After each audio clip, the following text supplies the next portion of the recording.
चालू हो गया। बोले वृंदावन बिहारी लाल की जय। प्रिय मित्रों, इस समय पर हम मेलापक के ऊपर चर्चा कर रहे हैं। पिछली बार जैसा हमने जो है कहा था कि हमें निसंकोच, बिना जो है किसी भय के, बिना किसी झिझक के ज्योतिषी के पास जाना चाहिए और यह प्रश्न करना चाहिए कि महाराज हमें ये बताइए कि हमारे बालक या बालिका की कुंडली में कोई विधुर या वैधव्य योग तो नहीं है, और यदि ऐसा कोई योग है तो हमें बिल्कुल नहीं घबराना चाहिए कि हम अब क्या करें। देखिए, हमारे शास्त्रों में अनेकों उपाय बताए हैं, ठीक है ना।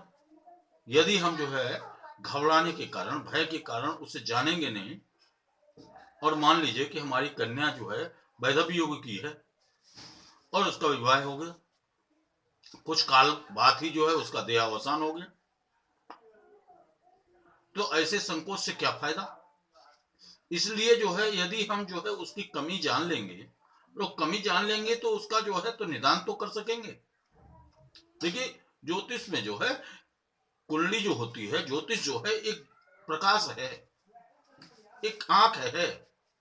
आंख हमें जो है दिशा देती है, तो ज्योतिष वैज्ञानिक रूप से हमें जो दिशा प्रदान करे, उस दिशा का जो है हमें मानना चाहिए। उस दिशा को मान करके उसके अनुसार जो है यदि हम उपाय कर लेते हैं, साधन कर लेते हैं, तो हमें कहीं कोई परेशानी नहीं होगी। भाई, शास्त्र कहता है कि यदि बालक विधुर योग का है तो वैधव्य योग वाली कन्या के साथ में विवाह कर दे। यदि कन्या का वैधव्य योग प्राप्त हो रहा है कन्या की जन्म पत्री में, तो उसके लिए जो है सबसे प्रथम तो यही बताया गया है कि श्रेष्ठ दीर्घायु जो वर है उसके साथ में विवाह करें। वह विवाह से पूर्व जो है हमें कुंभ विवाह कर लेना चाहिए, द्रुत विवाह कर लेना चाहिए, अस्वस्थ के साथ में विवाह कर लें, पीपल के साथ में विवाह कर लें, देव प्रतिमा के साथ में विवाह कर लें।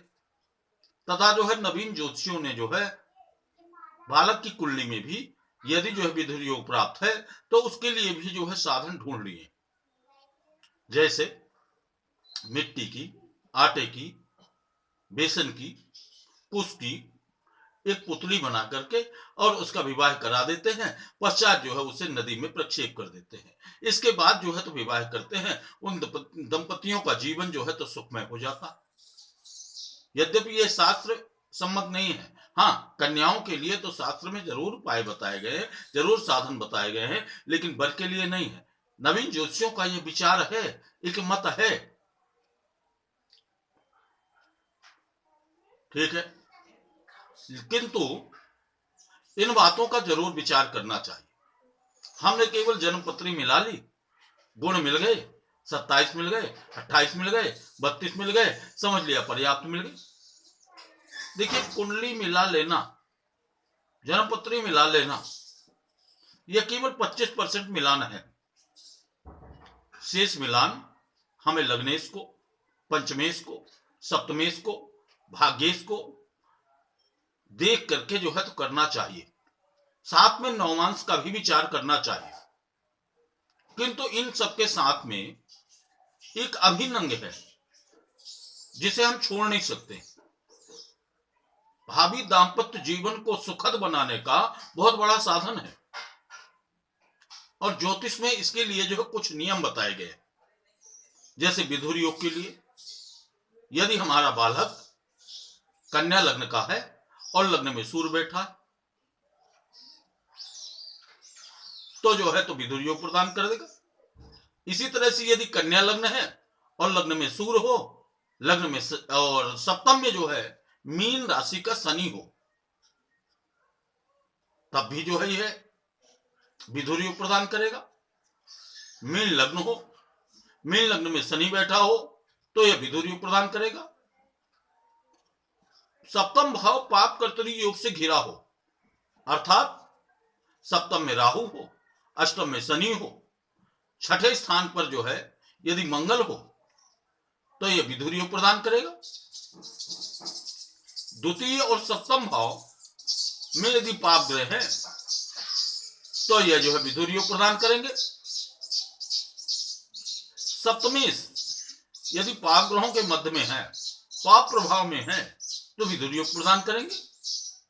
सप्तम भाव में यदि गुरु हो, शुक्र हो और पाप ग्रहों के साथ में हो या पाप ग्रहों से दृष्ट हो, तो यह भी जो है तो विधुर योग प्रदान करेंगे। तथा शुक्र यदि जो है सप्तम भाव में 3, 6, 9, 12 इन राशियों को बैठा हो और साथ में पाप ग्रहों से दृष्ट हो या पाप ग्रहों से युक्त हो, तो यह विधुर योग प्रदान करेंगे। सप्तमेश यदि नीच का हो, अस्त का हो, तो विधुर योग प्रदान करेंगे। क्षीण चंद्र यदि जो है अस्त होकर के नीच राशि का होकर के 6, 8, 12 भाव में बैठा हो, तो यह विधुर योग प्रदान करेंगे। राहु यदि सप्तम में बैठ जाए और 2 पाप ग्रहों से देखा जाता हो, तब भी जो है यह विधुर योग प्रदान करेंगे। इसी तरह से बालक की कुंडली का भी हमें विचार करना चाहिए। बालक की कुंडली में यदि जो है सप्तमेश और अष्टमेश का अन्य योग हो, यदि सप्तमेश और अष्टमेश का अन्य योग हो, अन्य योग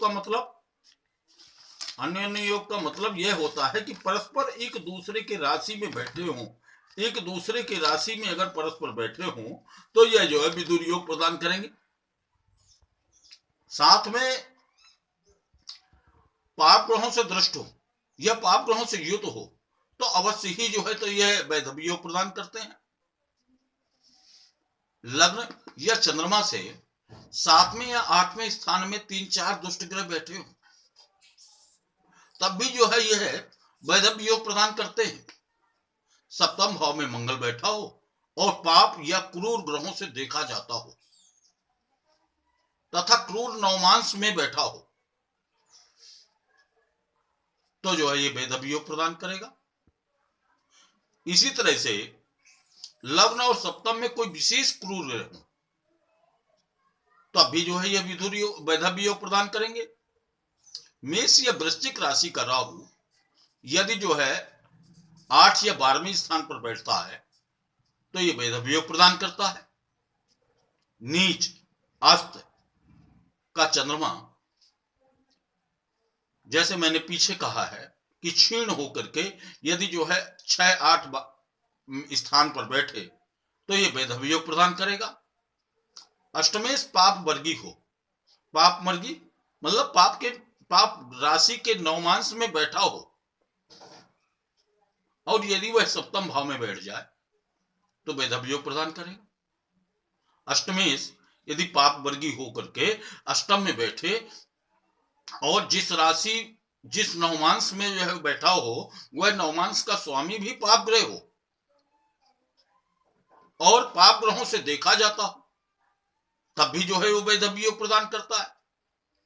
अर्थात हमें इस बात का ध्यान रखना चाहिए कि चंद्रमा से 7वें स्थान पर सूर्य, शनि, मंगल, राहु, केतु में से कोई भी 2 ग्रह यदि बैठ जाएं, तो ये वैधव्य योग प्रदान करेंगे। देखिए, बालक की कुंडली में शुक्र पाप प्रभाव में नहीं होना चाहिए, सप्तमेश पाप प्रभाव में नहीं होना चाहिए और बालिका की कुंडली में गुरु पाप कर्तरी योग में नहीं हो, पाप प्रभाव में नहीं हो तथा जो है सप्तमेश भी पाप प्रभाव में नहीं हो। बालिका की कुंडली में 7वां, 8वां और दूसरा स्थान पाप प्रभावों से मुक्त होना चाहिए और यदि इनमें से कोई भी योग हमारे बच्चों की कुंडली में प्राप्त हो, तो हमें बिल्कुल घबराने की आवश्यकता बिल्कुल नहीं, कतई नहीं है। हमें उसमें जो है तो बस विचार करने की आवश्यकता है। जब हम जन्म पत्री मिलवाएं, तो जो है ऐसे बालक की खोज करें, ऐसी बालिका की खोज करें जो दीर्घायु हो और उसके साथ में यदि हम विवाह कर देते हैं, तो किसी तरह की कोई भी परेशानी नहीं आएगी। हमारे बच्चों का भावी जीवन जो है सुखद हो जाएगा। बोले वृंदावन बिहारी लाल की जय।